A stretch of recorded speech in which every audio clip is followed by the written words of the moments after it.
Hello, good evening friends.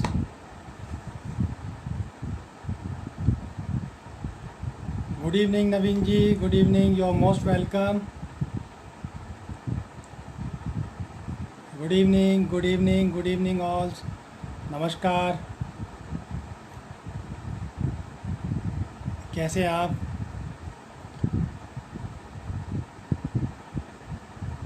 नमस्कार sir, Kulwant sir को नमस्कार।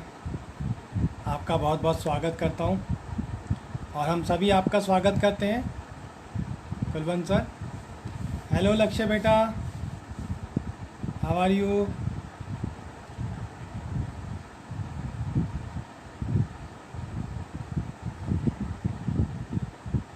कैसे हैं आप सभी लोग? अभी मैं कल वाले फ्रेम पर ही हम बात कर रहे हैं।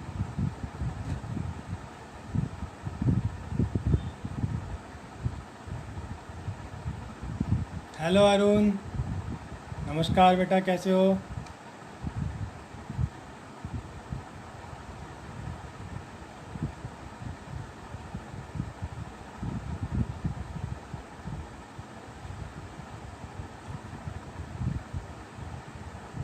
तो अभी और बाकी साथी लोग आ जाएं।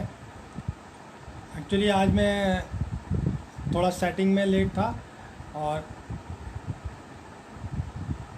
Good evening ma'am, good evening, you are most welcome Charu ma'am, नमस्कार। अभी कल के ही हम फ्रेम पर बात कर रहे हैं, क्योंकि अभी ऐसा लगता है जो कल की हमने बातें सीखी हैं, मैम ने बहुत सारी जो अच्छी चीज़ें बताई, अभी उनको ही हम आगे रिपीट भी करेंगे और उनको अपने आर्ट के अंदर, अपनी लाइफ के अंदर उनको हम फॉलो करेंगे। तो कल कैसा लगा आपको सेशन? रात में थोड़ा नेट का प्रॉब्लम की वजह से थोड़ा डिस्टरबेंस था। हेलो आकाश बेटा, हाउ आर यू?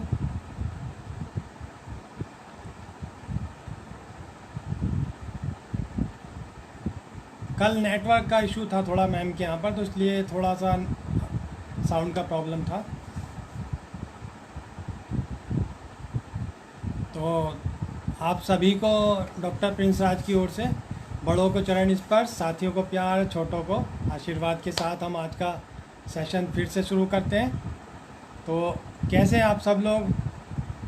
और कल का सेशन कैसा लगा? कल दो दो सेशन थे, जो लोग शाम को अटेंड नहीं कर पाए थे तो फिर उनके लिए हमने रात में किया था, और आगे भी हम मैम के सेशंस यहाँ पर करेंगे। नई नई चीज़ें, क्योंकि गुरु लोगों से, बड़े लोगों से जितना हम सीख लें उतना थोड़ा है। तो अब जो हम सीखते हैं फिर आपस में डिस्कस करते हैं, शेयरिंग करते हैं, क्योंकि रिपीट करना बेहद ज़रूरी हो जाता है। अगर आप में से कुछ समझते हैं कि मैं कुछ चीज़ों को रिपीट करूं, तो भी आप बता सकते हैं। या मतलब मैं सेशन देने से पहले मैं कुछ भी नहीं सोचता हूं कि मैं आज किस टॉपिक पे बात करूंगा। जस्ट अभी 5 मिनट पहले आकाश से बात हो रही थी, मैंने बेटा कोई टॉपिक, यूँ बस सर आप आ जाइए, वही टॉपिक है। तो मतलब ऐसा कुछ मैं प्लान करके नहीं आता हूँ कि आज ये बोलेंगे, आज वो बोलेंगे। कोई ऐसा किसी टॉपिक पे मतलब ऐसा नहीं सोचते, क्योंकि आर्ट हमारी लाइफ है। आपकी, मेरी, हम सबकी लाइफ आर्ट है। तो इसलिए आर्ट के बारे में बोलने, सिर्फ आर्ट के बारे में बोलना है, उसकी अच्छाइयाँ ढूंढनी है, कुछ उसमें हमारी कमियाँ हैं, कैसे हम ग्रो करें, कैसे हम आर्ट के अंदर आगे बढ़ सकते हैं, क्या हमें और इम्प्रूवमेंट के लिए करना है। तो इन्हीं सब्जेक्ट्स पे हम लोग आगे इसमें चर्चा करेंगे। तो वही मैं प्रयास कर रहा हूँ आप सबके साथ बात करने का। और मेरे अगले अतिथि होंगे जिनको मैं अपनी स्क्रीन पर लाकर अपने बहुत खुशकिस्मत समझूंगा। लक्ष्य चौधरी। मैं बहुत अच्छा हूँ नवीन जी। लक्ष्य बेटा, सुन रहे हो आप? वेलकम आरती मैम, वेलकम।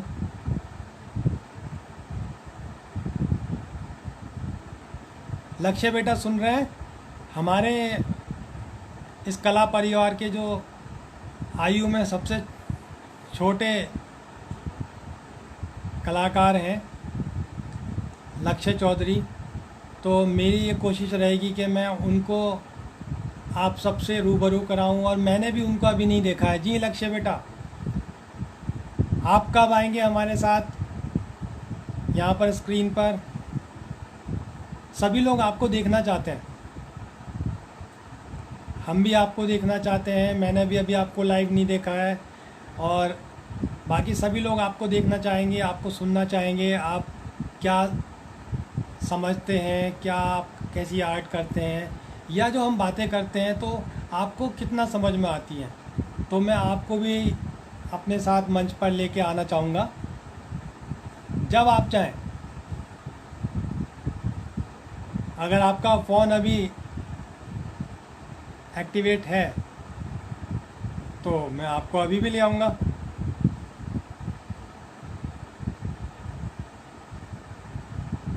आप बताइए कब आप आना चाहेंगे। अभी आपका फेसबुक अपडेट है? मैं चेक करता हूँ अभी आपका फेसबुक अपडेट है तो। अब देखिए, बहुत अच्छी बात है लक्ष्य की कि बहुत अच्छे से प्रॉपर तैयार है, कि बहुत जब भी आप चाहें वो आने को तैयार है। ये मुझे बहुत अच्छी स्पिरिट लगी आपकी। यही एक अच्छी बात होती है कि हम तत्पर तैयार हैं, यानी कि हम ये समझ पा रहे हैं कि आप कितना मन लगाकर, कितना ध्यान से सेशन को सुनते हैं। कि मतलब जी, आप टाइम लीजिए, बहुत अच्छा लगेगा। मतलब हमारा सबसे नन्हा कलाकार लक्ष्य, और नाम भी आपका बहुत अच्छा है, लक्ष्य। मतलब इतना अच्छा नाम है लक्ष्य आपका। तो मैं अभी आपका एक बार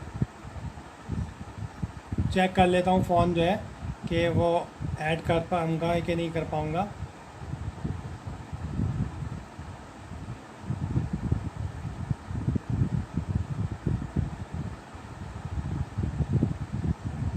अभी आपका सॉफ्टवेयर अपडेट शो नहीं कर रहा है।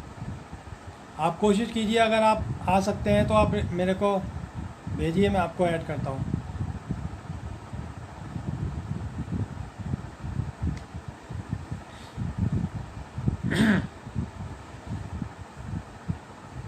तो कल हम बात कर रहे थे, मैम ने कल, जैसे कि अभी हमने लिखा भी है, ब्यूटी की। मतलब आर्ट के अंदर ब्यूटी, मतलब ब्यूटी का एक देखने का जो नज़रिया है। जी आप कीजिए बेटा, कीजिए, आराम से कीजिए। कि हम ब्यूटी को किस तरह से देखते हैं। सिर्फ बाहरी सौंदर्य के अगर हम देखते हैं, जैसे कि किसी की स्किन की बात कर लें, किसी के कलर की बात कर लें, या सिर्फ फीचर्स की, या मतलब ब्यूटी बाहरी रंग रूप से और इनसे ये फिजिकल ब्यूटी को वैल्यू नहीं दिया। मतलब ट्रू ब्यूटी फिजिकल ब्यूटी नहीं होती है।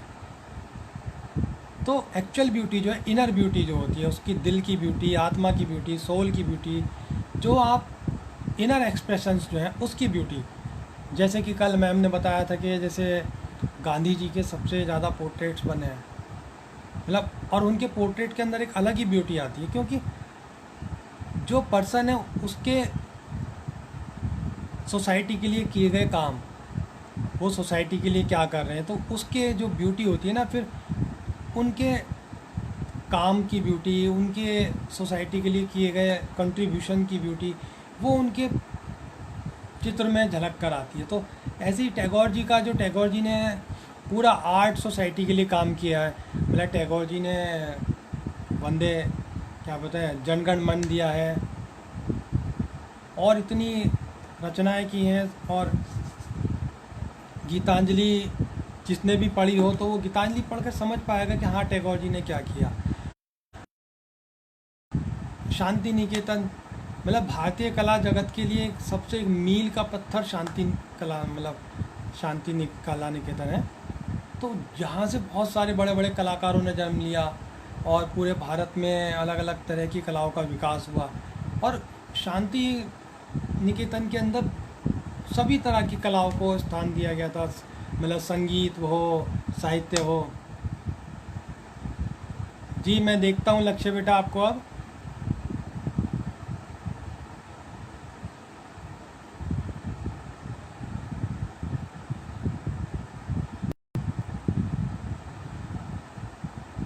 नमस्कार मंजू मैम।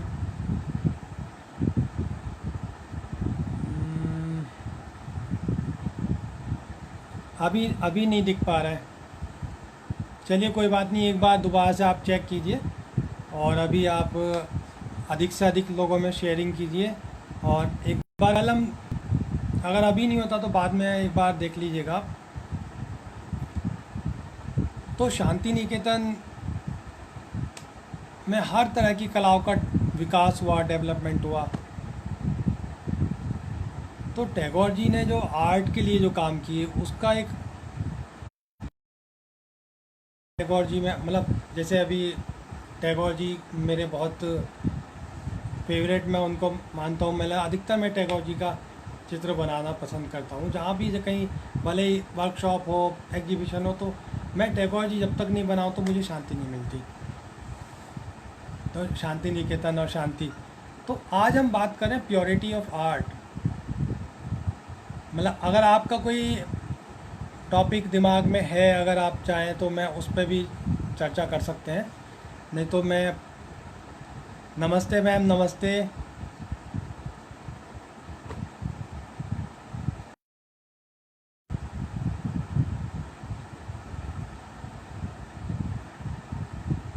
तो हम प्योरिटी ऑफ आर्ट के ऊपर बात कर रहे हैं, ट्रुथ के ऊपर बात कर रहे हैं। क्योंकि किसी भी आर्ट के अंदर या किसी भी लाइफ का कहीं पर भी आप प्योरिटी, सच के बिना अगर आप आगे बढ़ना चाहेंगे तो हम कभी भी कामयाबी के रास्ते पर नहीं जाते हैं। तो हमें सबसे ज़्यादा ज़रूरी है कि हम प्योर रहें। और आर्ट तो ऐसी चीज़ है, आर्ट के अंदर चीटिंग चलती ही नहीं है। हाँ मैम इस कमिंग, नुपुर मैम आ चुकी हैं। मोस्ट वेलकम मैम, नमस्कार, चरण स्पर्श। और हमारे लिए हमेशा हर्ष का विषय होता है कि जब भी मैम की उपस्थिति यहाँ होती है तो मैम एक बार फिर आ चुकी हैं। तो मैं आप सबकी ओर से मैम का स्वागत करता हूँ। Thank you so much ma'am.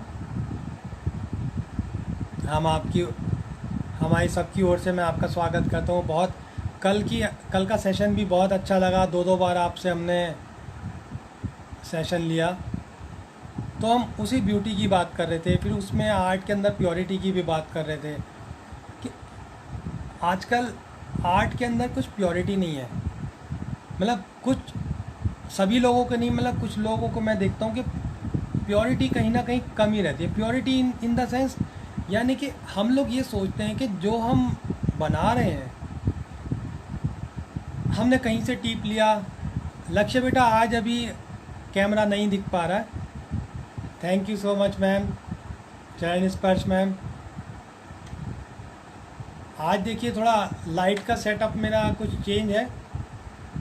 गुरु रविंद्रनाथ टैगोर जी पर प्रकाश थोड़ा ज़्यादा है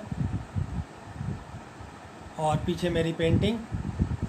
तो प्योरिटी ऑफ आर्ट आज मैं बताना चाहूँगा। प्योरिटी मतलब आर्ट के ऊपर, मतलब प्योरिटी हमारे आर्ट के अंदर तब आती है जब हम खुद दिल से प्योर हो। अगर आप मतलब वो कौन लोग हैं जो फेक आर्ट बनाते हैं, जो नकली आर्ट बनाते हैं, यानी कि किसी और के काम को हम अपना काम प्रदर्शित करते हैं, तो वो कौन लोग हैं? जो ऐसे लोग हैं वो दिल के सच्चे भी नहीं हो सकते, वो बेसिकली गलत होते हैं।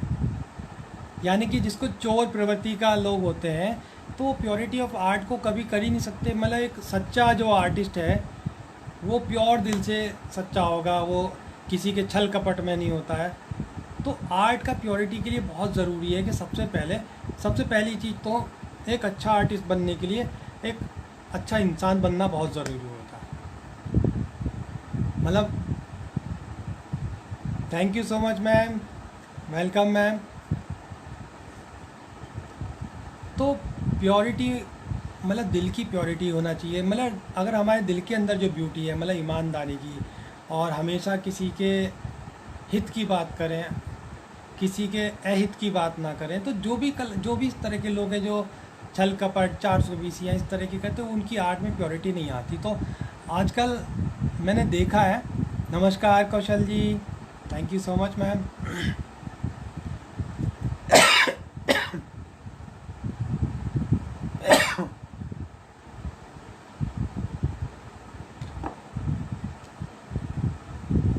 तो अगर हम ये सोचेंगे, हम किसी की दूसरे के मेहनत पर हम अपना झंडा गाड़ें, तो बेसिकली हम लोग गलत हो गए।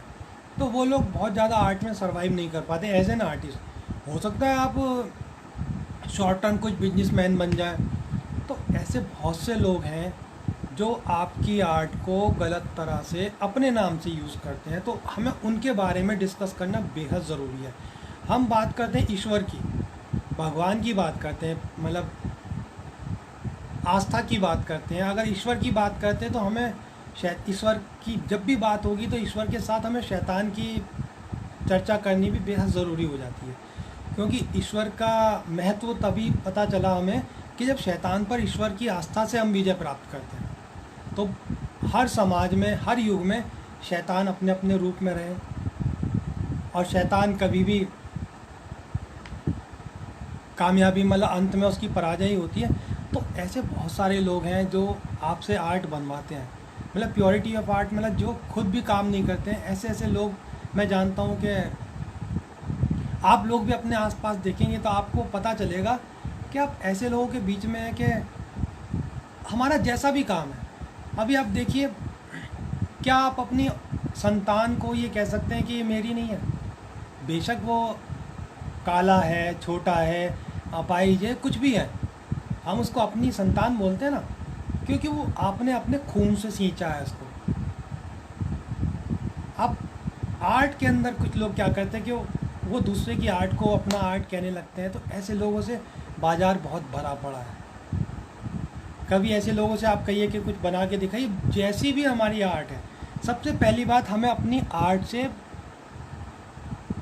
लगाव होना चाहिए, उससे प्यार करना सीखना चाहिए। और प्यार जब होगा जब आपका वो अपनी आर्ट होगी। तो मैंने इसका एग्जाम्पल अपनी संतान से मैं इसको जोड़ के, क्योंकि हमारी आर्ट हमारी संतान की ही भांति है। जैसे हम अपने संतान के लिए हम स्नेह रखते हैं, तो ठीक उसी तरह से बेशक कैसी भी हो, लेकिन माँ बाप के लिए उसका एक स्नेह कभी कम नहीं होता, उसका स्नेह हमेशा रहता है। हम अगर मान लीजिए हमारी संतान कुछ गलत काम कर रही है, कहीं कुछ, हम उसको सिखाते हैं, बताते हैं भाई ऐसे नहीं ऐसे। जहाँ आर्ट के अंदर आप सोचते हैं मैं किसी की आर्ट खरीद लूँ, कुछ लोग ऐसे भी लोग हैं आर्टिस्ट लोग, कभी वो आप उनको पब्लिकली देख लीजिए नहीं कर पाते, काम करवाते ही नहीं, मतलब और उसे बनवा के जो काम रिप्रेजेंट करते, तो वहाँ उन लोगों का आर्ट में सर्वाइवल बिल्कुल भी पॉसिबल नहीं है। तो ये वैसे तो हमारे शिक्षक लोग हैं, जो भी हमें गुरु लोग हैं, कोई भी शिक्षक ये नहीं सिखाएगा अपने बच्चों को कि आप गलत राह पर चलकर आगे कामयाबी हासिल करें। लेकिन जाने अनजाने अगर कहीं कोई इस तरह का होता है तो वो शिक्षक ही कहलाने लायक नहीं है या गुरु कहलाने लायक नहीं है। तो हम सबकी, माँ बाप की, या मैं भी यहाँ पर यही चर्चा ज़्यादा करता हूँ कि जो लोग अगर गलत भी कर रहे हैं, कुछ चीटिंग भी कर रहे हैं आर्ट में, तो हम उन लोगों को भी, क्योंकि वो भी हमारे अपने ही लोग हैं, उन्हें समझाएंगे, उनसे बातें करेंगे तो ताकि उनको समझ में आएगा। कहते हैं ना कि परिवार में भी कभी कोई गलत होता है तो उसको समझाया जाता है। तो प्योरिटी ऑफ आर्ट सबसे पहले, मतलब एक आर्टिस्ट बनने के लिए एक इंसान बनना बेहद ज़्यादा ज़रूरी है। और जो अच्छा इंसान होगा वो कभी भी चीटिंग नहीं करेगा, दूसरे की आर्ट पे अपना नाम नहीं लिखेगा। सिर्फ कागज़ों का ढेर लगाना, डॉक्यूमेंट सर्टिफिकेट्स का ढेर लगाना। मैं आज भी मतलब कुछ अपने साथियों से चर्चा कर रहा था तो इसी पॉइंट पर काफ़ी बात हुई हमारी। तो लेकिन उसमें कहीं ना कहीं यही निकल के आता कि प्योरिटी ऑफ आर्ट मतलब सिर्फ, और एक आर्ट एजुकेशन का इतना बड़ा रोल है जो कल भी मैम ने बताया, पर कल दोनों सेशन में और उससे पहला भी सेशन जो था मैम का, तो उसमें मेन पॉइंट यही निकल कर आया कि हमें आर्ट एजुकेशन तो बहुत ज़रूरी है। अब जो लोग कॉलेज नहीं जा पाए कोई बात नहीं, लेकिन उसके बाद मतलब ज़रूरी नहीं शिक्षा हमें कॉलेज में जाके मिले, हम अपने बड़ों से ले सकते हैं, अपने साथियों से ले सकते हैं। अभी हम लोग सभी लोग मोबाइल हैंडल करना सब जानते हैं। मतलब मैं अपने उन साथियों के लिए मैसेज दे रहा हूँ, लक्ष्य बेटा अभी ऐड नहीं हो पा रहा है आपका। ये जो मेरा मैसेज है अगला मेरा उन सभी साथियों के लिए है जो साथी ये कहते हैं कि जैसे कल भी एक हमारे साथी को थोड़ा लगा कि भाई जो लोग कॉलेज नहीं गए तो क्या वो आर्टिस्ट नहीं है। लेकिन आप दिल पर हाथ रखकर मुझे ये बताएं कि आप में से कितने लोग हैं जो मोबाइल सीखने के लिए कॉलेज में गए। किसी भी, आप कीपैड वाला मोबाइल से स्टार्ट किया आपने, फिर उससे थोड़ा एडवांस हुआ, फिर थोड़ा black and white screen I, फिर कलर आया, अब एंड्रॉयड फ़ोन और पता नहीं कितना हाई टेक्नोलॉजी के फ़ोन आप यूज़ करें, 1-1 लाख रुपए का फ़ोन, उससे भी महंगा महंगा फ़ोन आप यूज़ करें। तो उस फ़ोन को चलाने के लिए आप किस कॉलेज में पढ़ने गए? मतलब शिक्षा लेना ज़रूरी नहीं कि हम किसी कॉलेज में ही जाके लें, और पहले तो कॉलेज नहीं हुआ करते थे, आश्रम व्यवस्था थी, हम वहाँ पर भी सीखते थे। तो कौन है, कितने लोग हैं जो आजकल मोबाइल को सीखने के लिए कॉलेज में जा रहे हैं और बहुत अच्छा मोबाइल के अंदर काम कर रहे हैं, मोबाइल के अंदर डिजाइनिंग भी कर रहे हैं, मोबाइल में दुनिया भर की जाने कितने तरह का उसमें एप्लीकेशन चला रहे हैं हम लोग डिजिटली, यहाँ से बैठे बैठे मतलब इस दुनिया के दूसरे कोने तक आप मिनटों सेकंडों में आप अपनी बात पहुँचा दे रहे हैं। तो ये भी तो एजुकेशन का तरीका है ना। तो जो लोग ऐसे हैं जो किसी कारणवश अपने समय में कॉलेज नहीं जा पाए, तो सिर्फ कॉलेज में जाके पढ़ना ही एक एजुकेशन नहीं होती। हम कभी भी शिक्षा लेने के लिए कोई देर नहीं होती। अब गुरु रविंद्रनाथ टैगोर जी का ले लीजिए, उनका आर्ट एजुकेशन किस एज में जाके चालू हुआ, मतलब उन्होंने आर्ट कब स्टार्ट की। तो ये बहाना नहीं चलता है कि भाई हम कॉलेज नहीं गए, आर्ट एजुकेशन नहीं ली, तो ये बात करना ये कहीं ना कहीं बेईमानी है। तो हमारे सीखने का कभी कोई एज नहीं होता, कभी भी आप सीख सकते हैं। और अगर हम कॉलेज नहीं गए तो आप आर्टिस्ट के बारे में पढ़िए। मोबाइल चलाना सबको आता है, मोबाइल के बारे में पढ़ना सबको आता है। हम चैटिंग सबकी पढ़ लेते हैं। उस चैटिंग को पढ़ने के लिए हम थोड़ा बहुत दिमाग लगाते पढ़ने की कोशिश करने लगते हैं। तो हमें कम से कम ये ध्यान रखना है कि हम अपने आप को अपडेट कैसे करें। जो हुआ, अब आर्ट के अंदर एजुकेशन बेहद ज़रूरी है, बेहद और बेहद, बिल्कुल एजुकेशन बहुत ज़रूरी है। आप देखिए कि अगर हम एजुकेशन नहीं ले पाए तो हम बहुत ज़्यादा आगे आर्ट में या किसी भी फील्ड में सरवाइव नहीं कर पाते हैं। तो क्या कहते हैं ना, नॉन एजुकेटेड जो कलाकार आर्टिस्ट होते हैं उनको एक कारीगर कहा जाता है कि भी कारीगर है। तो कारीगर को जो बताया जाता है कि आपको ये डिज़ाइन देना, उसको डिज़ाइन दिया जाता है कि भी आपको ये डिज़ाइन फॉलो करना है, आपको ये काम करना है, ये काम करना है। तो वो अपना माइंड, अपनी क्रिएटिविटी नहीं लगा पाते हैं। तो ये बेहद ज़रूरी है कि हम आर्ट की एजुकेशन भी लें। अगर आर्ट की एजुकेशन नहीं ले पाए तो बेशक हम किसी भी एज में हैं, कुछ भी कर रहे हैं, तो हम अपने आप को अपडेट करें। अब कितने लोग हैं जो हम डेली आर्टिस्ट के बारे में, मैंने पहले दिन भी कहा था कि हम रोज़ एक आर्टिस्ट के बारे में पढ़ें। हमें प्रतिदिन एक आर्टिस्ट के बारे में पढ़ना है। कितना लॉकडाउन रहा, कितना फ्री टाइम रहा। अब जो मेरे स्टूडेंट साथी लोग हैं, मैं उनसे भी पूछता हूँ कि कितने लोग हैं जो आर्टिस्टों के बारे में पढ़ते हैं। अब तक आपने कितने आर्टिस्ट पढ़ लिए, कितनी टेक्निक्स पढ़ ली। और जैसे कि कल मैम ने बताया कि हमें फ़िलासफ़ी के बारे में, एस्थेटिक के बारे में भी पढ़ना चाहिए, बेशक बेहद ज़रूरी है। अब हम मतलब इनकलाब जिंदाबाद जैसे होता है ना, अब जय श्री राम और ये सब हम करने के लिए हमेशा तत्पर रहते, लेकिन कभी हम रामायण का पाठ पढ़ें, कभी भागवत गीता पढ़ी है कभी हमने? मतलब सिर्फ हम एक उन्माद में कि इनकलाब जिंदाबाद, कभी इनकलाब का महत्व पढ़ा है? कभी कभी शहीदों को पढ़ा है कभी हमने? कभी देशभक्तों को पढ़ा है हमने? कभी उन्हें पढ़ने का प्रयास करें। कभी भागवत गीता जी का, मतलब बहुत कम ऐसे लोग होंगे जिन्होंने भागवत गीता का पाठ पढ़ा हो, अध्ययन किया हो। तो ये हमारे जितने भी धार्मिक ग्रंथ हैं उनसे भी हमारी कला जुड़ी हुई है। जैसे कि मैंने बताया, हमारे मधुबनी आर्ट का बताया था मैंने कि भगवान श्री राम जी का विवाह से उनका मधुबनी आर्ट का प्रारंभ है। माँ सीता, जानकी माता जो हैं उनके वहाँ से उसका आर्ट का, मतलब जब उनके घर पे राम जी की बारात आई थी, पूरा नगर को सजाया गया। रंगोली का प्रारंभ वहाँ से हुआ। मतलब रंगोली कितने लोग बनाते हो, रंगोली में कोई रिकॉर्ड भी बना रहा है, वर्ल्ड रिकॉर्ड भी बना रहे हैं लोग, सबसे बड़ी रंगोली और ये रंगोली, और इतनी भांति भांति तरह की रंगोली आती है। और एक्चुअल में जो रंगोली होती है ना, आजकल रंगोली के अंदर बहुत ज़्यादा प्रयोग होने लगे हैं, लेकिन जो उसका असली ब्यूटी जो है, जैसे कि कल हमने आर्ट की जो असली ब्यूटी थी ना, वो सिर्फ टेक्निकली और इसके अंदर उसके जो रियल उसका एक्सप्रेशन है, जो नेचुरल जो कलर है, हमारे नेचर के जो कलर हैं उनसे हैं, और जो पुष्प से है, फूलों से, सूखे रंगों से, अर्धन कलर जो होते हैं। असली आप जो रंगोली का जो मिठास देखेंगे, रंगोली में जो असली ब्यूटी आप देखेंगे, वहाँ देखेंगे। आजकल कुछ फ्लोरासेंट कलर चल गए हैं, आर्टिफिशियल कलर चल गए हैं, और पेंट से भी रंगोली बनाने लग पड़े, तो उसमें वो ब्यूटी नहीं आती है।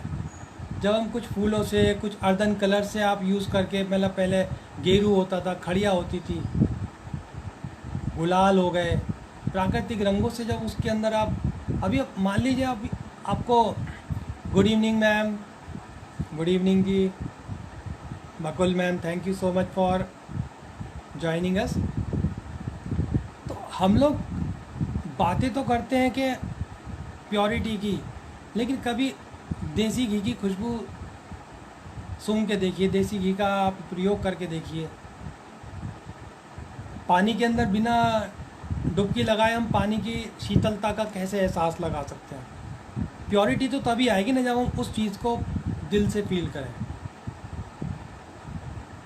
ऐसे ऐसे कलाकार हैं, ऐसी बहुत सारे चित्रकार हैं जो हर फील्ड में अपनी महारत उनकी दिखाई देती है, हर फील्ड में, कि कोई स्कल्प्टर भी है, पेंटर भी है।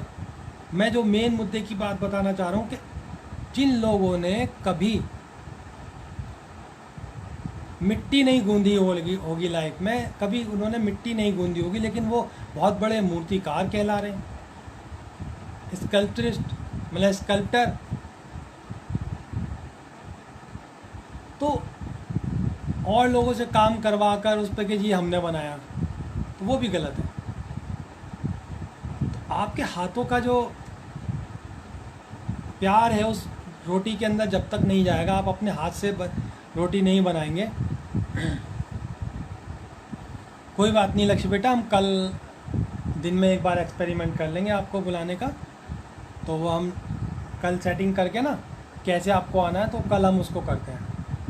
तो बहुत सारे ऐसे लोग हैं जो आपसे काम करवाएंगे,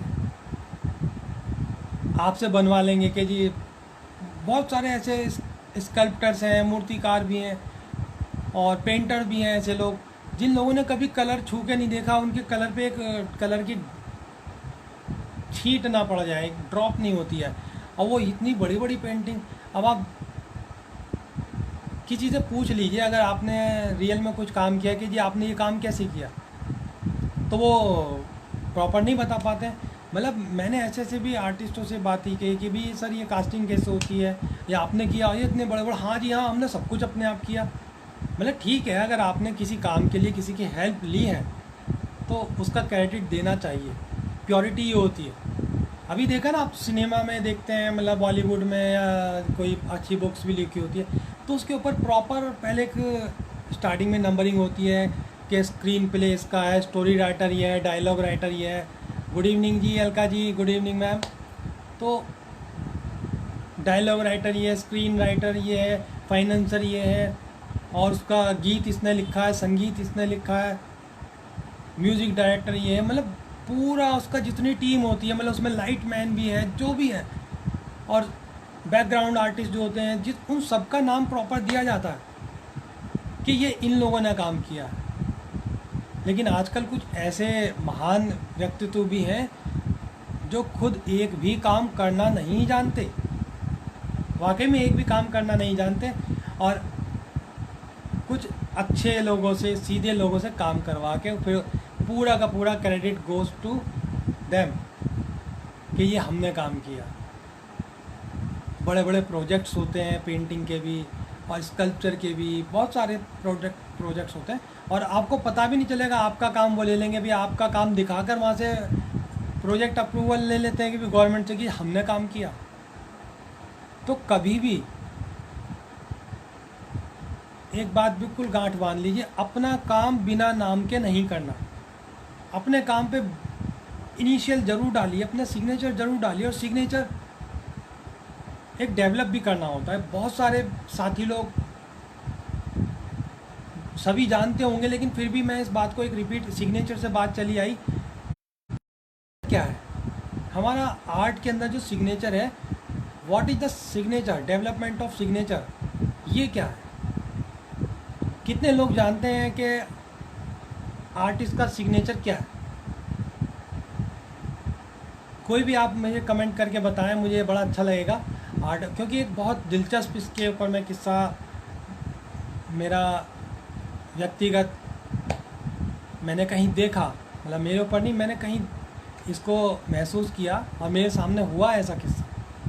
तो जो लोग आर्ट का बिल्कुल भी नॉलेज नहीं रखते हैं, उन लोगों के साथ ऐसे हास्यास्पद जो है घटनाएं होती रहती हैं, जिसे कहते हैं ना बड़े बड़े शहरों में ऐसी छोटी मोटी बातें होती रहती हैं, लेकिन उन लोगों को, और उन लोगों की इंसल्ट हो रही होती है, उनको तब भी नहीं पता होता कि यार हमारे साथ हो क्या गया।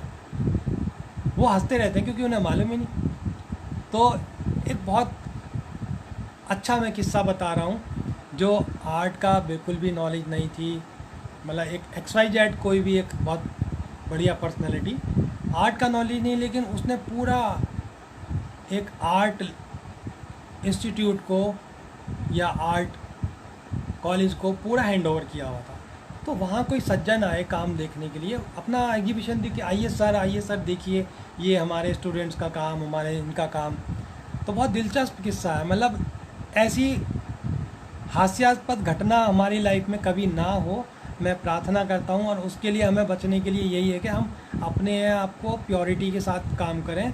जो चीज़ हमें नहीं आती, अगर कोई अभी मान लीजिए कोई कह के भी आप इंग्लिश लिटरेचर जानते हैं, भाई मैं नहीं जानता हूँ, आप साइंस की बातें कीजिए मेरे को नहीं मालूम है, मैथमेटिक्स की बातें कीजिए मैं नहीं मालूम है, या अगर कोई कह दिए आपको चलिए 2 लाख रुपए सैलरी देंगे या और भी कुछ भी ज़्यादा देंगे, आप साइंस इंस्टीट्यूट के हेड बन जाएं या उसके डायरेक्टर बन जाएं,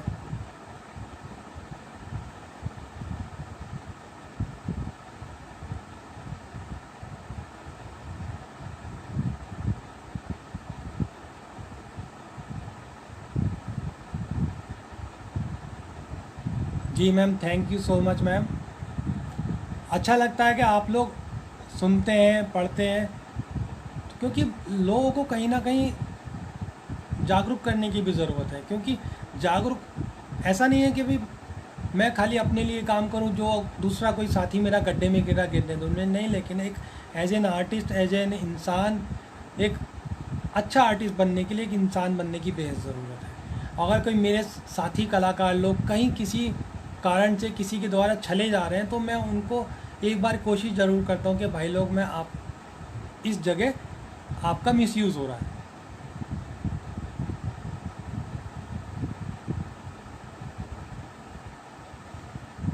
और बहुत अच्छा लगेगा, आप लोग उसको अनुसरण करेंगे तो कम से कम आपको लगेगा कि हम साफ दिल से काम कर रहे हैं। जब आप हमेशा एक चीज़ का, मैं मेरा यहाँ पर बैठने का रोज़ 1 घंटा 1.5 घंटा बातें करने का क्या मेरा लॉजिक है, क्या मेरा पर्पज़ है?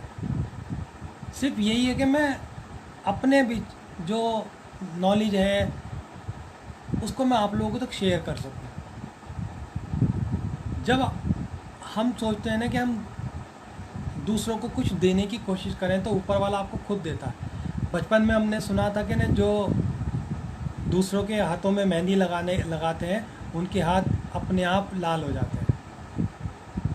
मतलब जो दूसरों के हाथों में मेहंदी लगाते हैं ना, उनके हाथ देखिए ईश्वर अपने आप लाल कर देता है, अपने आप उसके हाथों में मेहंदी रच जाती है और वो जो मेहंदी का रंग होता है वो सबसे खूबसूरत होता है। तो मेरा सिर्फ यही लालच है कि अगर कुछ ज्ञान या कुछ नॉलेज में कहीं से मैंने प्राप्त की है, अपने अध्ययन से प्राप्त की है, अपने गुरु लोगों से प्राप्त की है, तो वो मैं आप सब लोगों तक शेयर करूँ।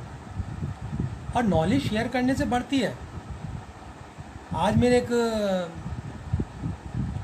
मेरे से काफ़ी बड़े मतलब मित्र हैं, तो मुझे पता चला मतलब कल उनके साथ, मतलब 1 हफ्ते पहले उनके साथ ट्रेजिडी हुई, उनका मतलब जवान बेटा गुजर गया। तो जो हो चुका हम उसको तो वापस नहीं कर सकते, लेकिन दुख बांटने से कम होता है और खुशी बांटने से बढ़ती है। और इसी तरह से नॉलेज बांटोगे आप जितना भी, नॉलेज हमेशा बढ़ेगी। नॉलेज को जितना आप बांटोगे उतना बढ़ेगी। और जितना आप अच्छाइयों का प्रचार करोगे और अच्छाइयाँ बढ़ेंगी। और इसी तरह से हमें बुराई का प्रचार करेंगे, बुराइयों के बारे में बताएंगे तो बुराई अपने आप घटेगी। आप एक काम कीजिए, मतलब 100 रुपये आप मेरे कहने से खर्च कीजिए। मतलब 100 रुपये सभी लोग खर्च कर सकते हैं। मतलब मेरा अभी जो मैसेज है मैं वो बता रहा हूँ, 100 रुपये हर कोई खर्च कर सकता है। 100 रुपये खर्च करके उसमें 100 रुपये में कैंडल खरीदिए, 5-5 रुपये की कैंडल अच्छी आ जाती है। और अपने आस पड़ोस में हर घर में 1-1 कैंडल दीजिए कि भाई आप लोगों को जैसे कभी लाइट चली जाए या कुछ हो तो अपने घर के बाहर 1-1 कैंडल सबको जलानी है, तो गली में रोशनी होगी ना। आपने तो सिर्फ 100 रुपये खर्च किए, लेकिन आप अकेले सारी गली में रोशनी नहीं फैला सकते। आप सोचिए 100 रुपये तो खर्च कर सकते हैं, लेकिन उसको सारी मोमबत्तियाँ अकेले जलाने में कितना मेहनत लगेगी। तो आपको अपने साथियों को भी जगाना पड़ेगा, साथियों को साथ में लेना पड़ेगा, यानी कि आपने उनको जगाया। और एक काम ये कीजिए, हर आदमी 1-1 कैंडल अपने आगे आने वाले अपने मित्रों को बांटेगा। तो आपने 100 रुपये की कैंडल खरीदी, 20 कैंडल 5 रुपये की, एक कैंडल के हिसाब से 20 आ गई, तो 20 परिवारों ने रोशनी आगे बढ़ाई। अपने घर के आगे सबने रोशनी जलाई, तो 20 परिवार हो गए। अब 20 परिवार को आप टारगेट दीजिए, भाई जो मैंने मैसेज आपको दिया है, जैसे हमें बुराई को भगाना है। ये मतलब कैंडल वो नहीं कि जी कोई हम खेल कर रहे हैं, यानी कि कैंडल का एग्जाम्पल एक नॉलेज से है, एक्नॉलेजमेंट, हम प्रकाश फैला रहे हैं। आप अपने साथियों को कहिए कि भी मैंने आपको दी कि आप आगे एक बंदे को कैंडल दीजिए, तो मैंने 20 लोगों को 1-1 कैंडल दी, 20 लोग आगे 1-1 कैंडल देंगे।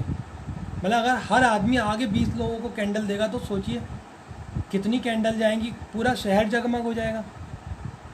सिर्फ आपको स्टार्ट करने की देर है, शुरुआत करने की देर है।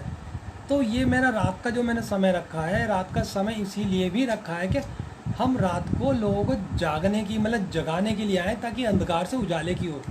अब मेरा पीछे का जो आपका बैकग्राउंड देखते हैं, पीछे पूरा अधिकतर मैं कोशिश करता हूँ डार्क रहे, डार्क के अंदर एक रोशनी का एक वैल्यू अलग दिखाई देता है। तो धीरे धीरे करके हम बहुत छोटे स्तर पर ही हम रोशनी फैलाएं। तो इसी तरह से हम नॉलेज की जो रोशनी है, ज्ञान का प्रकाश है, उसको बांटें, तभी आप बुराई को ख़त्म कर सकते हैं।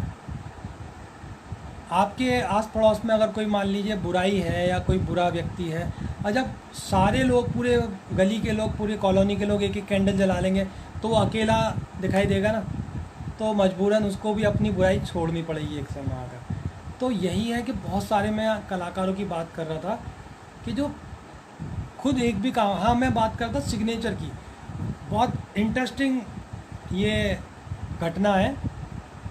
तो मुझे भी वहाँ पर मौका था मेरा भी वहाँ खड़ा होने का, तो उनके एग्जीबिशन देख रहे थे। उनकी कुछ फैकल्टीज़ भी मतलब 3-4 उनकी फैकल्टीज़ भी थी, तो सब राम जाने और अल्लाह रखा सब इसी तरह के थे बेचारे लोग।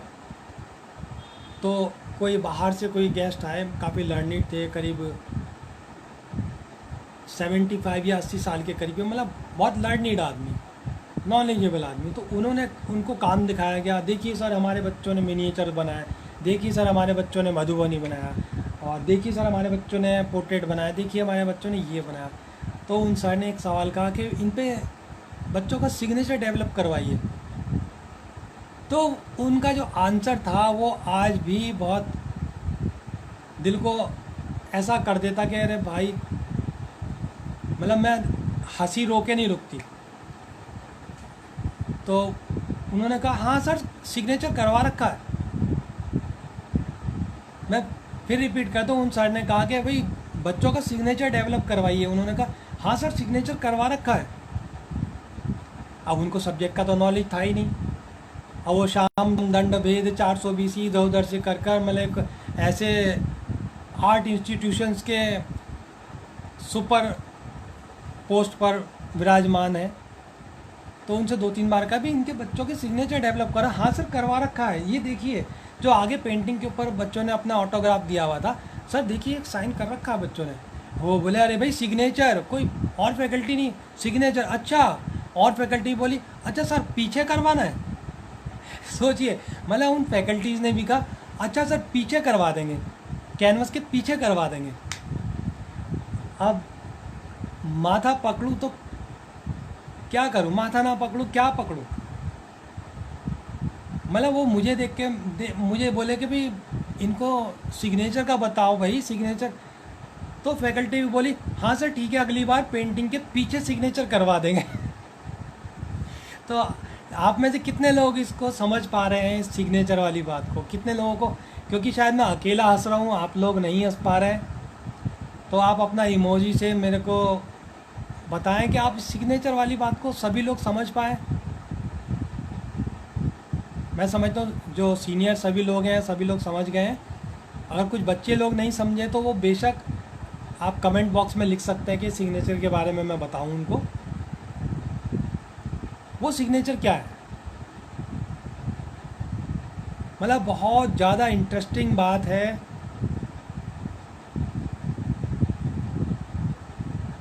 मतलब अभी भी मतलब जब भी मैं सोचता हूँ तो ये ऐसे लोग हैं जो असली कलाकारों का हक मारकर आपके स्थान पर विराजमान है। तो सिग्नेचर कितने लोग समझ गए? कोई भी एक मेरा यहाँ पर कमेंट बॉक्स में प्लीज़ लिख दीजिए कि आप सिग्नेचर से क्या मतलब सभी लोग समझ पा रहे हैं। मतलब पहले उन्होंने कहा हाँ सर सिग्नेचर करवा रखे हैं देखिए सर, फिर उन्होंने कहा भाई सिग्नेचर डेवलप करवाइए। तो उन्होंने फैकल्टीज़ की ओर तरफ देखा तो फैकल्टी बोली अच्छा सर पीछे करवा देंगे अगली बार। अच्छा, तभी मैं अकेला हंस रहा हूँ। चलिए मैं बताता हूँ, ये बहुत ज़रूरी पॉइंट है। हम जो पेंटिंग के ऊपर ऑटोग्राफ देते हैं वो हमारा सिग्नेचर नहीं है। सिग्नेचर मीन्स आपकी पहचान।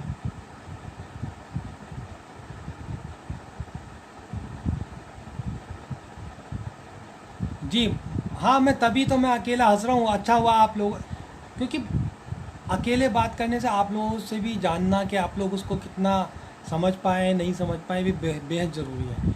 जो आप लोग अपने किसी भी पेंटिंग के ऊपर, स्केच के ऊपर जो भी आप अपना नाम लिखते हैं वो आपका ऑटोग्राफ है।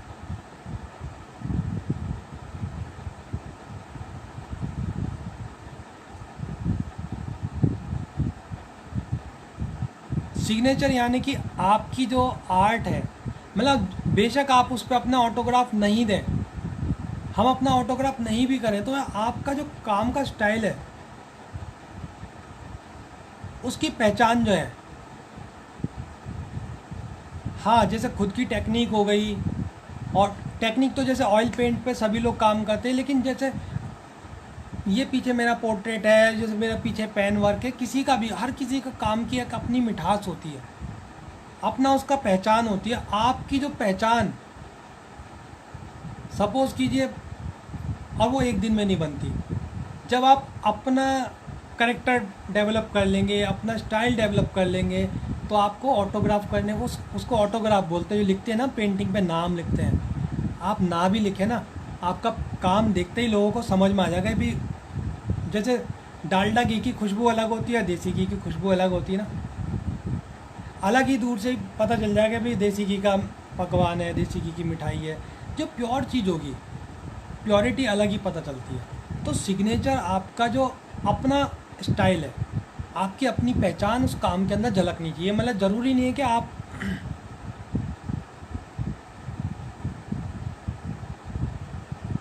जैसे देख कर बता सकें कि जी हाँ, अगर आर्टिस्ट ने उस पर अपना नाम नहीं भी लिखा है तो भी, जैसे हुसैन साहब का काम हो गया, या आपका तैयब मेहता जी का काम हो गया, पिकासो जी का काम हो गया, ये हाँ नहीं मैं समझ पाया जी।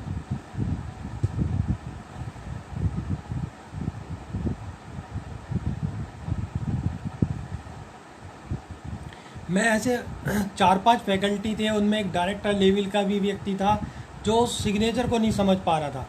जी आपका अपना स्टाइल, हमारा अपना ऑन स्टाइल, अपना जो हमारा पहचान है वो हमारे काम से होती है। सबके काम की एक अपनी अलग झलक होती है। उस पर सिग्नेचर, आप नाम मत भी लिखिए, ऑटोग्राफ मत भी करिए, वो आपका सिग्नेचर है। अभी आपकी आवाज़, अभी आपका बोलने का लहजा सबका एक अलग होता है, वो आपका स्टाइल है जो आप उसको एक दिन में नहीं करते। मतलब वो किसी की नकल से करेंगे तो आप, जैसे मैंने बताया ना कि कभी भी जो कॉमेडियन जो कहलाते हैं, जो कॉपी करते हैं दूसरे को, वो हमेशा डुप्लीकेट ही कहलाते हैं। मैंने बताया था कि बड़े से बड़े कलाकारों के कॉपी करने वाले हुए, नकल करने वाले हुए, तो वो कॉपी मास्टर कहलाए ना। कभी उनका ओरिजिनल सिग्नेचर डेवलप ही नहीं हो पाया, उन्होंने अपना स्टाइल ही नहीं डेवलप किया। तो जितने भी आपके कला जगत में ले लीजिए, संगीत में ले लीजिए, गीत में ले लीजिए, जितने भी लोग हैं, जी हाँ, अपना काम करने का जो आपका स्टाइल है, जो अपनी टेक्निक भी हो सकती है, अपना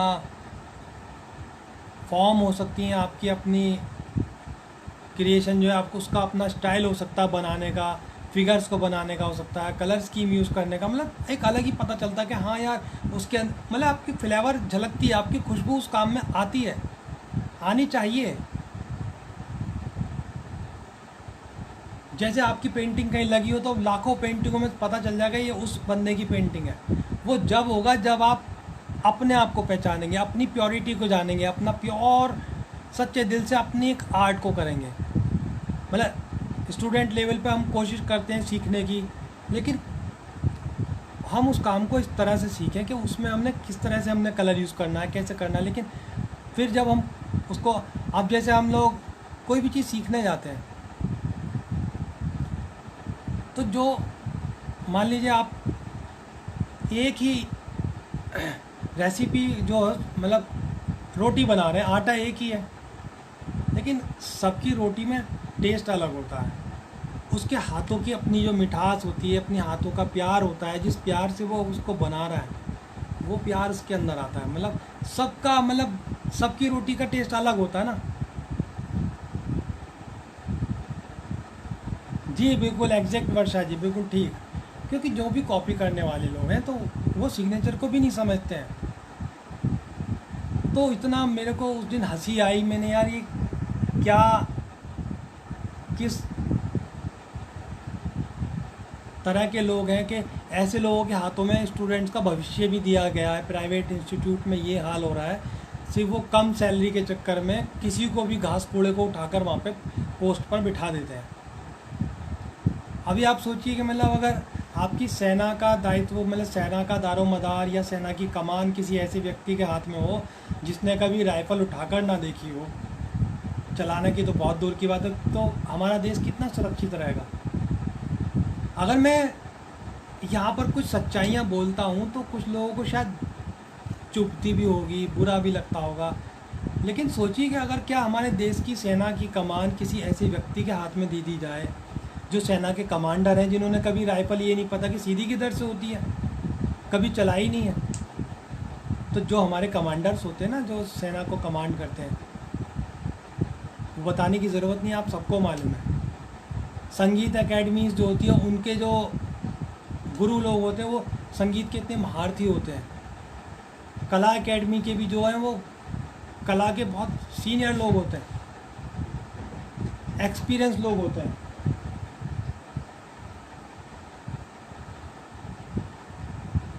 तो यही, अब जैसे कल हम मैम का सेशन सुन रहे थे, तो अपने आप में उनका सब्जेक्ट के बारे में एक्सपीरियंस है, इतना आर्ट का नॉलेज है, तो तभी तो वो सही चीज़ बताते हैं। अगर कोई उनको सुनकर कोई एक चीज़ को नहीं समझे तो उसकी बेवकूफ़ी है। तो हमें बहुत ज़रूरी है कि हम अगर कहीं पर भी गलत चीज़ों को बढ़ावा दिया जा रहा है तो हम उसका विरोध भी करें, उसके बारे में जागरूक रहें, और ऐसी जगहों जाने से बचें, ऐसी जगह ना पड़ें। तो ऐसे लोग ही फिर आगे चलकर एग्जीबिशंस भी लगा लेते हैं। पता चला इतनी एग्जीबिशन लगी, पेंटिंग का भी उन्होंने उनसे, मतलब ऐसे भी लोग मैंने देखे हैं जिनको ये नहीं मालूम। मैं एक बार पेंटिंग बना रहा था, मतलब आर्ट की फैकल्टीज़ की बता रहा हूँ, आर्ट फैकल्टीज़ ऐसे भी देखे हैं कि मैं एक बार कहीं किसी कॉलेज में पेंटिंग बना रहा था,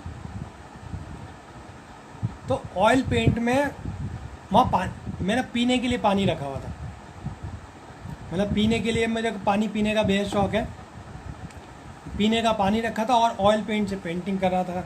तो एक मैम बेचारी आई, वो आर्ट की प्रोफेसर थी, वहाँ पर आर्ट की प्रोफेसर थी उस कॉलेज में, प्राइवेट कॉलेज में।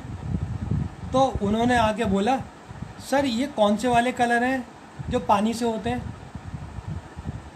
मैंने, मैम ऑयल कलर है। अच्छा, ऑयल कलर में पानी भी मिलता है? मैंने, मैम मैं पानी कहाँ मिला रहा हूँ, पानी तो मेरा पीने का रखा। अच्छा, फिर इसमें क्या मिलता है सर ऑयल कलर में? मतलब एक आर्ट इंस्टीट्यूट के आर्ट फैकल्टी का मैं आपको डायलॉग बता रहा हूँ। नमस्कार अमित जी, नमस्कार बड़े बंधु। तो ऐसे ऐसे लोग, जिसे कहते हैं ना, रामचंद्र कह गए सिया से ऐसा कलयुग आएगा, हंस चुगेगा दाना तुनका, कौवा मोती खाएगा। और कुछ लोग ऐसे ऐसे भी कीर्तिमान स्थापित करते हैं जो किसी जॉब में नहीं है, गवर्नमेंट जॉब में नहीं आए, लेकिन उन्होंने अपने दम पर कीर्तिमान स्थापित की। जैसे अभी हमारे बीच जुड़े हैं हमारे बहुत, हमारे शहर के मतलब पहले, मतलब विश्व रिकॉर्डधारी श्री अमित अग्रवाल जी मेरे बड़े भाई जैसे हैं। और बहुत इन्होंने शहर में, मतलब इन्होंने कहीं किसी वैसा जॉब नहीं, अपना उन्होंने एक इंस्टीट्यूट डेवलप किया और उसके अंदर इतना बच्चों को पढ़ाते हैं और कितना हायर लेवल पर बच्चे परफॉर्म कर रहे हैं, इतना मेरिट में आते हैं। तो जो एक्चुअल में लोग होते हैं वो अपने दम पर मेहनत करते हैं। तो सोचिए मतलब वो क्या स्थिति रही होगी, मतलब एक आर्ट की फैकल्टी जहाँ पर ये पूछ रही होगी मेरे से, मैं वहीं डेमोस्ट्रेशन के लिए गया था कि सर ये ऑयल पेंट में कर रहा था कि इसमें पानी भी मिल जाता है सर। अच्छा, पानी से होते हैं? मैंने, नहीं भाई ये तो पीने का पानी रखा है। तो सर इसमें क्या मिलाते हैं? आप सोचिए मतलब कितना ज़्यादा भ्रष्टाचार है। तो प्योरिटी ऑफ आर्ट, मतलब ऐसी जगह से बच्चे पढ़ेंगे, बच्चों का भविष्य भी कितना ख़राब होगा। और मैंने उन्हें कहा जी मैम कभी आपने किया नहीं? अरे सर कभी ज़रूरत ही नहीं पड़ी। नहीं, आप आए, बड़ा अच्छा लगा और आपका स्वागत करते हैं, सादर अभिनंदन। हमारे शहर के पहले विश्व रिकॉर्डधारी श्री अमित अग्रवाल जी, और किसी दिन मौका लगेगा तो हम आपको भी यहाँ पर जोड़ेंगे, आपके भी आर्ट एजुकेशन के बारे में विचारों से अवगत करवाएंगे अपने साथियों को। तो कुछ आर्ट एजुकेशन फील्ड के अंदर या जो भी हमारे सिस्टम के अंदर कुछ चीज़ें हैं, तो मैं उनके बारे में कुछ प्रकाश डालता हूँ, कोशिश करता हूँ कि कुछ लोगों को रोशनी दे सकूँ। बेशक उस रोशनी को देने के लिए खुद को भी, क्या कहते हैं, दिया जब रोशनी देता है तो उसको खुद को भी जलना पड़ जाता है कभी, तो उससे कोई मुझे बिल्कुल भी कभी प्रॉब्लम नहीं है। रोशनी देने के लिए कितना भी हम जल सकते हैं।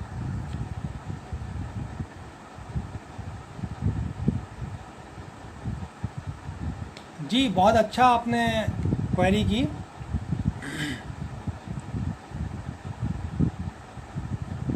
नहीं, आर्टिस्ट तो सबके अंदर है, हम सबके अंदर एक तरह का आर्ट है। ईश्वर ने सबको एक आर्ट दे के भेजा है। हम जो बात कर रहे हैं वो भी एक आर्ट है। हम सुबह घर में मतलब सुबह उठने के बाद दिन भर की जो हमारी दिनचर्या होती है वो भी हमारी एक आर्ट है। आप नॉर्मल घर में किस तरह से रहते हैं, अभी कोई आपके गेस्ट आ गए तो आपका आर्ट, परफॉर्मिंग आर्ट स्टार्ट हो जाता है। आप किस तरह से परफॉर्म करते हैं उनके आगे।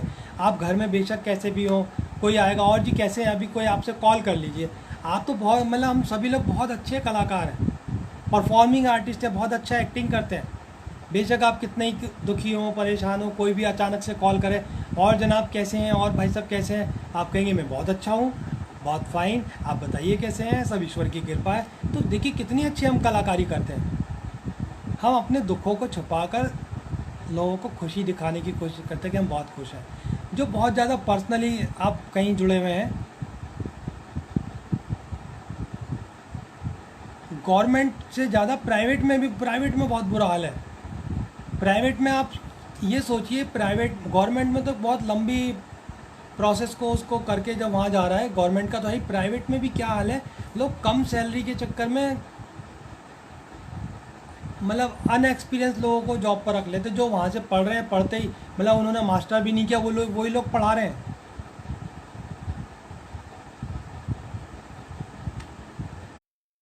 बहुत बहुत धन्यवाद आपके, मतलब आपका प्यार है। और जीवन में कभी भी मुझे आगे और भी अवसर मिलेगा तो मैं अपने शहर के लिए हमेशा काम करने के लिए तैयार हूँ।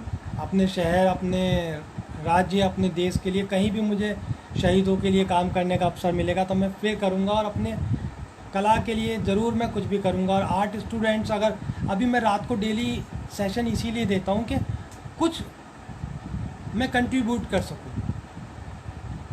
मतलब अपनी पेंटिंग सब लोग बनाते हैं, मतलब बैठ के, मैं अपना पेंटिंग भी बना रहा हूँ तो उसको भी मैं कोशिश करता हूँ लोगों के साथ शेयर करूँ। हवा चलती है ना, तो हवा अपने लिए नहीं चलती। मतलब नेचर से हम लोगों को बहुत कुछ सीखने को मिलता है। हवा अपने लिए कभी नहीं चलती, हवा चलती है हम लोगों को शीतलता देने के लिए।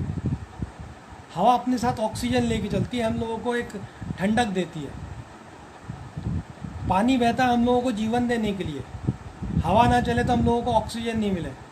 तो हम प्रकृति से अगर सीखें कि हमें लोगों को देना सीखें, हम दूसरों को देना सीखें, तो आपका मतलब जितना हम आपके बारे में बताएं, चर्चा करें, मैं बहुत ज़्यादा ज्ञान नहीं रखता हूँ, लेकिन किसी दिन मैं आपको भी यहाँ पर आमंत्रित करूँगा तो आपके विचार हम मतलब आपके आर्ट एजुकेशन या कोई भी एजुकेशन, मतलब सभी एजुकेशन के बारे में एक जर्नल आपसे भी हम कन्वर्सेशन करेंगे, ताकि मतलब एजुकेशन की इम्पोर्टेंस लोगों को पता चले। 2-4 दिनों से मैं कुछ ऐसे लोगों से चर्चा मेरी हो रही है जो एजुकेशन की इम्पोर्टेंस ही नहीं जानते। मतलब अगर मान लीजिए जाने अनजाने अगर कोई हमको एजुकेशन नहीं है तो हम उसको सीखने की कोशिश करें, इम्पोर्टेंस उसकी समझें। प्राइवेट में भी क्या हाल है, मतलब मैनेजमेंट अपने आप किसी को भी अपॉइंट करता है, जो उसके लिए एक्सपर्ट कमेटी के जो मेंबर होते हैं तो वो भी सिर्फ लिफाफा लेकर किसी को बस सिग्नेचर कर देते हैं, जिसको भी चाहें आप रख लीजिए।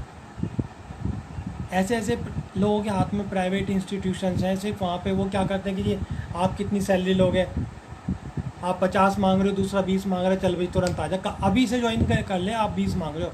लेकिन उन्हें ये नहीं मालूम कि उस बंदे को कुंडी खोलना, ताला लगाने की भी नॉलेज नहीं है। तो बहुत सारे ऐसे प्राइवेट इंस्टीट्यूशंस हैं, कॉलेजेस हैं, प्राइवेट कॉलेजेस, उसमें भी शिक्षा का बाजारीकरण हो चुका है। शिक्षा का बाजारीकरण हमारे समाज के लिए बेहद घातक है, हमारी आने वाली पीढ़ी के लिए बहुत ज़्यादा दुष्प्रभावी है।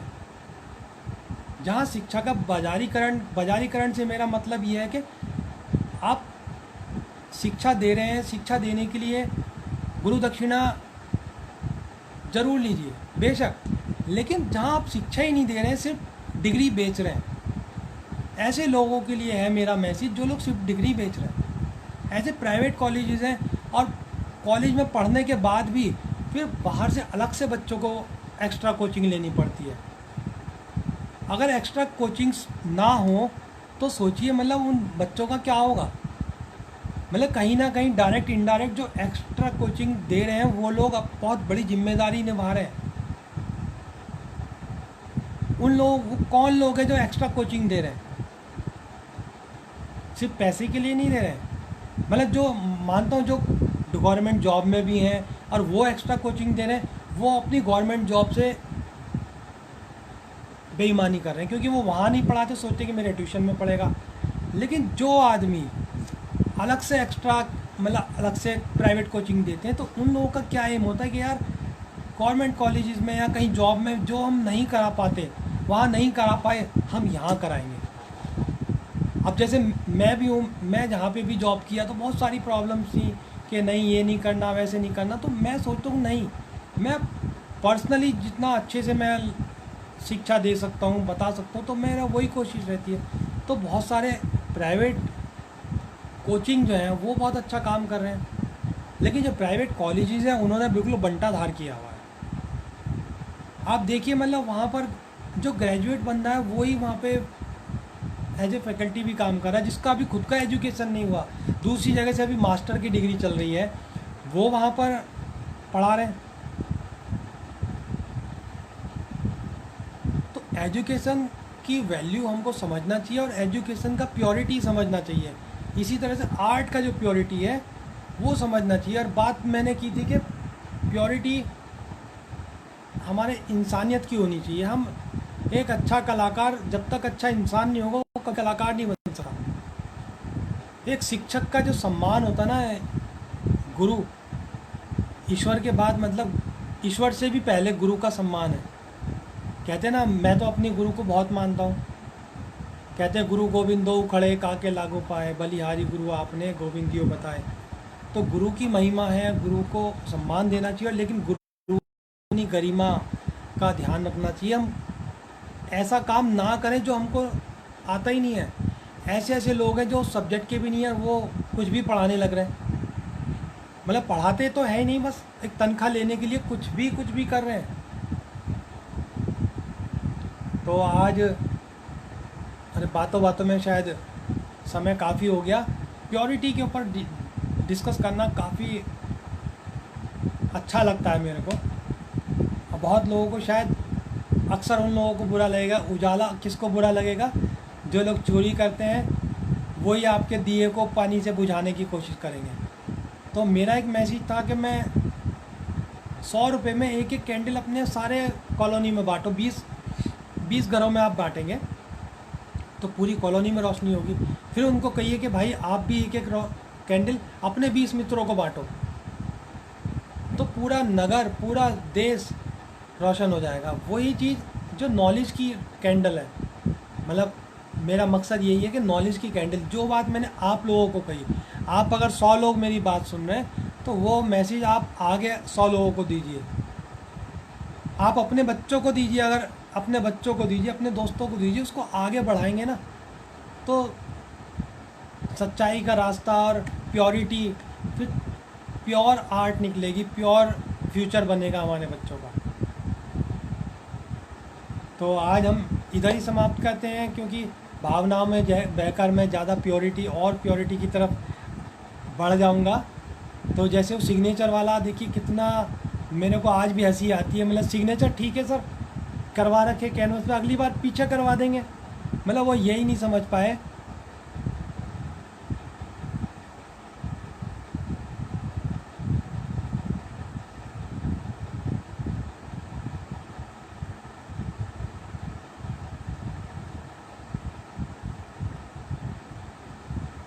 जी आप तो बहुत प्रिंसिपल हैं, तो आप तो हमसे भी ज़्यादा नॉलेज रखते हैं मैम।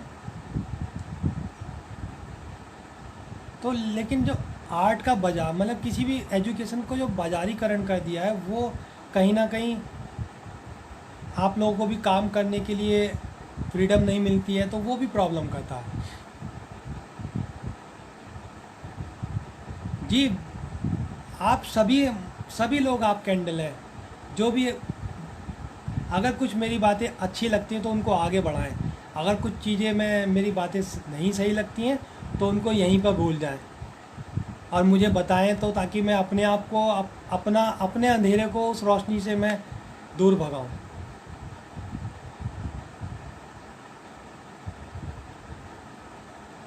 जी जी, आप सभी अपने आप में बहुत बुद्धिजीवी हैं और रोशनी प्रदान करने वाले हैं, सच्चाई को मानने वाले हैं। और एक बात तो पक्की है कि रात को 12 साढ़े 12 बजे अगर आप लोग सुन रहे हैं,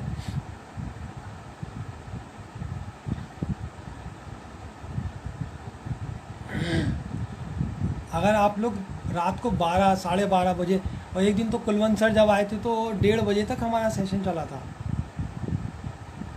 तो सोचिए, मतलब रात को अगर इतनी देर तक आप सभी लोग सुन रहे हैं, तो यानी कि आप ईमानदारी को पसंद करने वाले लोग हैं। मतलब अच्छाई की रोशनी की कैंडल हैं आप लोग, तभी तो सुन रहे हैं। नहीं तो आप सोचते अरे यार छोड़ो, ये तो बेकार की चीज़ें हैं। तो हम लोग इतनी रात तक चर्चा कर रहे हैं इस विषय पर, तो आप सब लोगों के अंदर एक सच्चाई की आग है, वो रोशनी की किरण है, तभी आप सुन रहे हैं। नहीं तो कोई अपना टीवी चैनल पर भाभी जी घर पर देख रहा होता, कोई दूसरा चैनल लगाकर मूवी देख रहा होता।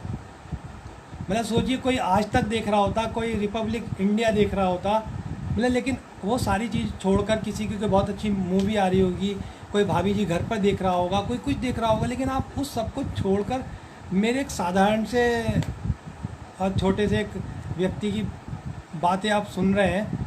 तो ये अपने आप में मेरे लिए बहुत अच्छी बात है कि आप लोगों के अंदर वो सच की आग है, सच की रोशनी है आपके अंदर, वो सच्चा आदमी है, तभी आप लोग सुन रहे हैं।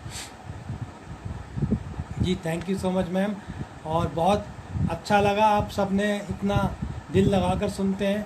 तो यही अपने आप में, और ये मेरा पक्का यकीन है कि आप आगे भी लोगों को रोशनी बांटेंगे, आगे भी बढ़ाएंगे, क्योंकि साथ ही हाथ बढ़ाना, मिलकर बोझ उठाना, एक अकेला थक जाएगा, मिलकर बोझ उठाना। तो यही एक हमारा मैसेज है कि हम सब मिलकर ही ऐसे आगे बढ़ेंगे, सब एक दूसरे के साथ मिलकर।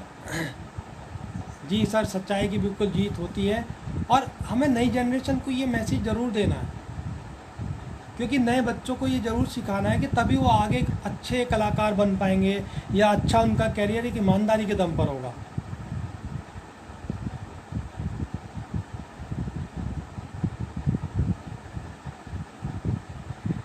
जी बिल्कुल सही। ऑनलाइन बच्चों को बेवकूफ़ बना रहे, नहीं, कुछ लोग दिन में ऑनलाइन में भी अच्छा काम करते हैं। और मेरी दिन में ऑनलाइन क्लासेस भी चलती हैं, एक दो मैं रात में भी लेता हूँ। तो ज़रूरी नहीं है कि ऑनलाइन में सभी बेवकूफ़ करें, ऑनलाइन में अच्छा भी काम कर रहे हैं लोग।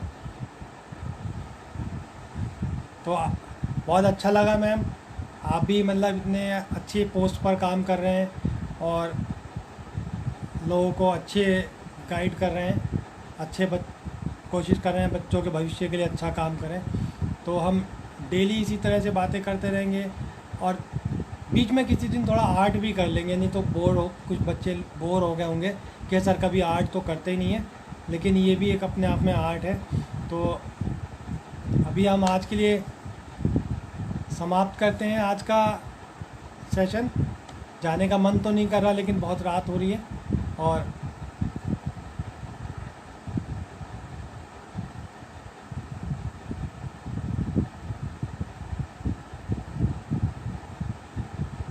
जी thank you sir, thank you so much, thank you Kulwant sir, thank you Kaushal ji, आप सब ने इतना समय दिया, बहुत अच्छा लगा। अरे लक्ष्य बेटा, आपका प्यार ही काफ़ी है। ये हमारा सबसे छोटा नन्हा कलाकार है जो इतनी देर तक बातें सुनते हैं। तो यानी कि बड़े भी बातें समझ रहे हैं, छोटे भी बातें समझ रहे हैं। बातें हमारी ऐसी होनी चाहिए जो बड़े भी समझें, छोटे भी समझें। वो तभी होता है जब आप प्योरिटी दिल से बात करते हैं। दिल से बात करेंगे तो सबको समझ में आती है, क्योंकि जहाँ आप दूसरों के हित के लिए बात करेंगे, दूसरों के भले के लिए बात करेंगे, वो सबको अच्छी लगती है। हमें 420 नहीं करनी, ईमानदारी से बातें करनी है। तो लक्ष्य बेटा कल मैं दिन में आपको कोशिश करूँगा समझाने की, तो कोशिश करेंगे हम शाम को आएँ। नमस्कार मेघा जी, आप भी हैं, माफ़ी चाहूँगा मैं देख नहीं पाया, आपका स्वागत है।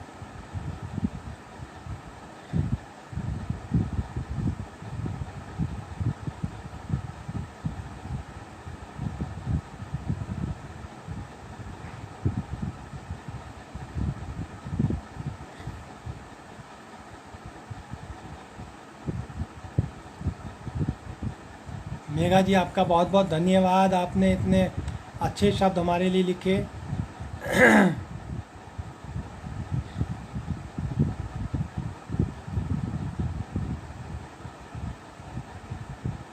और हम किस टॉपिक पर बातें करें आप ये भी मेरे को कमेंट कर सकते हैं। हमारा भी बहुत मन था लक्ष्य आज आपको अपने साथ यहाँ पे ज्वाइन कराने का। मेरा कई दिन से, मेरा तो रोज़ मन है कि मैं लक्ष्य को यहाँ पर लेके आऊँ।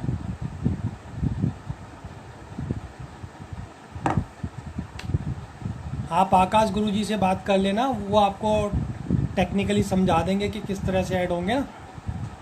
अभी आकाश गुरुजी को कॉल कर लेना, वो आपको समझा देंगे। आप लोग अगर कोई सजेशन देना चाहते हो, कुछ भी आपका किसी और टॉपिक पर टॉक चाहते हो, तो वो भी आप मेरे को कमेंट बॉक्स में लिख दीजिए, तो मैं उस पर कोशिश करूँगा, उस पर कुछ हम बोलें। बेशक आप किसी भी टॉपिक पर चर्चा करना चाहें तो आप उस पर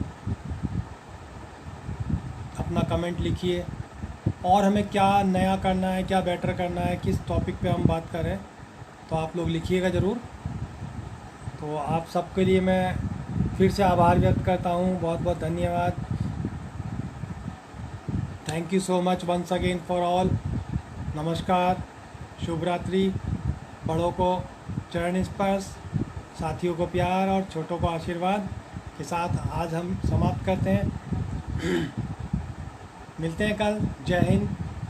सत्यम शिवम सुंदरम।